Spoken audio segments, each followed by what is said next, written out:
બેટ દ્વારકાના બાલાપર વિસ્તારમાં ડિમોલિશનની કામગીરી હાથ ધરવામાં આવેલ છે જિલ્લા વહીવટી તંત્ર દ્વારા.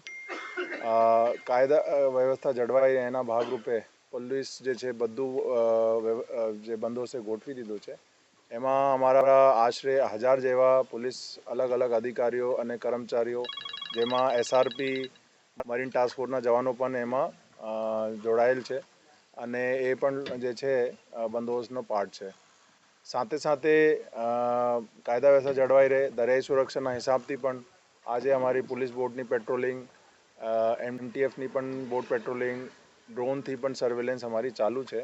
અને અત્યાર સુધીમાં અમારે જે જિલ્લા વહીવટીતંત્રના વતી દ્વારકા તાલુકાના દ્વારકા પ્રાંતથી અમોલજી સાથે અમે બધું સંયુક્ત જે પ્રોસેસ છે અત્યારે ચાલુ છે.